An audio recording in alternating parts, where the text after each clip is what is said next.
Hey everyone, welcome back. We are here this week to recap the newest episode of Dormalcy, episode 220, Abby's Party. And we have, once again, a very special guest joining us on the episode, Mike Sanders. Mike, say hi. Hi everybody, Yay! Mike here. Mike's here! We're so excited. Abby is having a surprise bachelorette party, which, to me, if I put myself in Abby's shoes, that there couldn't have been a worse surprise. That's the way that Steph really shows her love. Yeah, but I think that Steph at this point is also kind of living vicariously through Abby's experience of being engaged and having an upcoming marriage. And so I think she's been kind of just doing what she would like to have done if she were engaged. Well, yeah, even at one point she said that Abby is going to love for the both of us. Yeah. So Mike, while all these girls were making all these preparations, did you see any of it? Were you involved at all? Or what were you kind of thinking? What I heard was more from Brittany. She kind of told me that there was a surprise in the works. To be honest, just kind of peeking my head out of the door wasn't too difficult to hear Steph's loud whispers while she was trying to organize the bachelorette party. But you know, we're in a dorm floor. People are doing things that we're kind of too young for. Yeah. Having a bachelorette party, but I don't know, gave me the fuel to start to kind of like rally the troops and do something we were a little too old for. Although I don't think you're ever too old for A a Nerf gun, a Nerf war. Yeah. How'd you come up with that idea? Well, I mean, honestly, my brother and I, we have Nerf wars all the time, but we had an online Nerf war game that after school we would come back, and at any point, once we got into the house, it was game on. We were kind of talking about this last week. I think Danny B has changed a lot since first semester. And I know it was a war game, so that might have factored into it. But he was really willing to drop the book and go have fun. Well, not only that, he jumped at the opportunity to be on my team, which I was pretty glad about. I wasn't used to that. I wasn't used to the fact that Daniel wanted to play, let alone play on my team.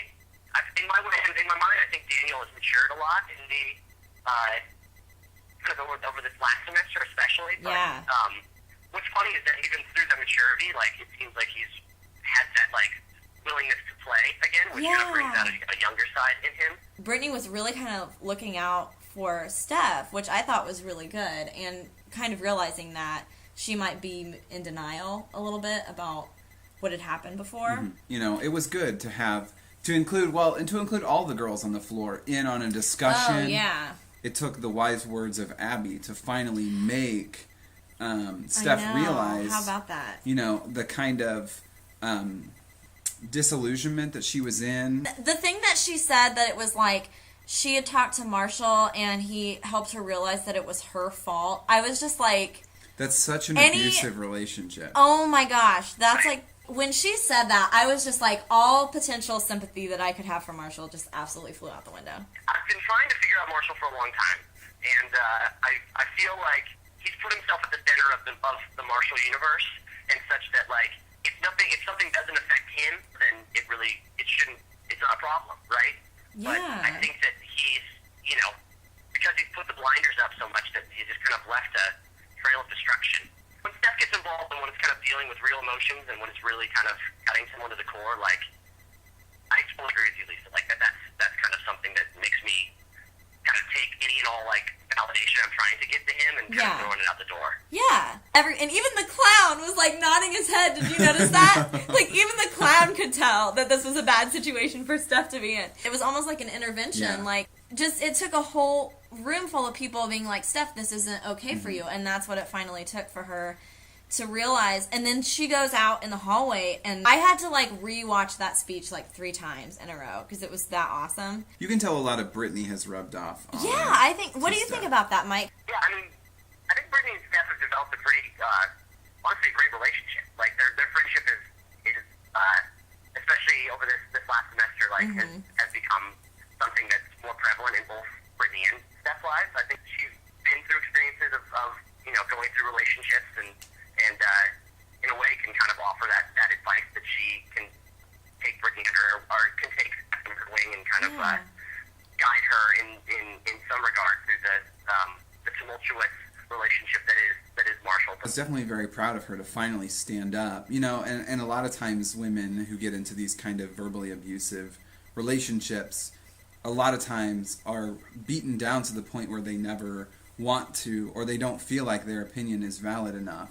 And so I think it's really great that she was able to stand up to Marshall. I don't know. What do you think, Mike? Yeah, definitely. I think that was just kind of peeking into the real voice of Steph. I mean, there was no bells or whistles or anything that was just kind of covering up her true feelings, and I think that's what's most fun to see. She looked ridiculous, but I have never taken her more seriously than I did when she was giving that speech to Marshall. It doesn't matter who she is on the outside. This is who she is on the inside. This is what she has to say. And did she fall down the stairs, Mike?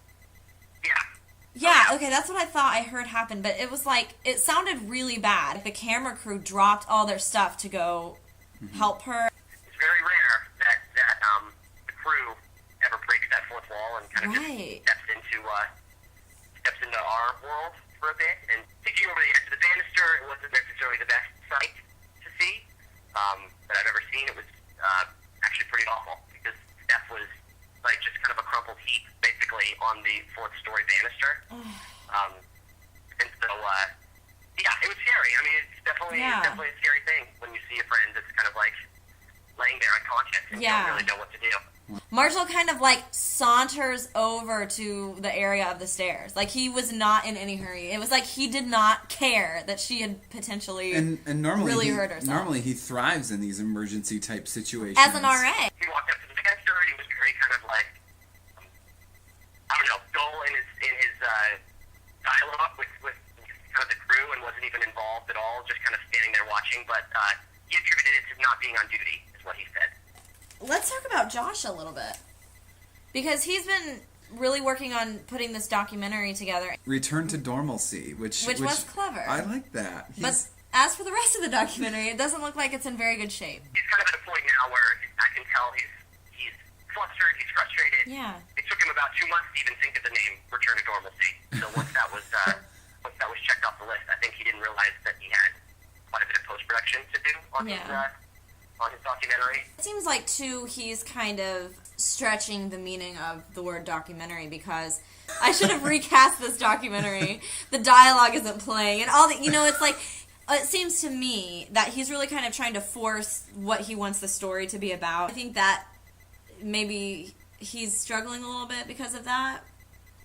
Yeah, I think he's kind of getting caught up in a little bit in what point of view he's trying to take on his documentary. He was talking about how he thinks that there are social constructs and that nothing is real.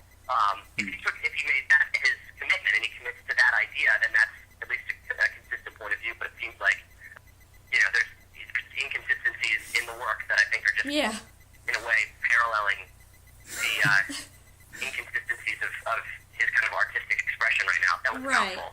Okay, so thumbs up, thumbs down.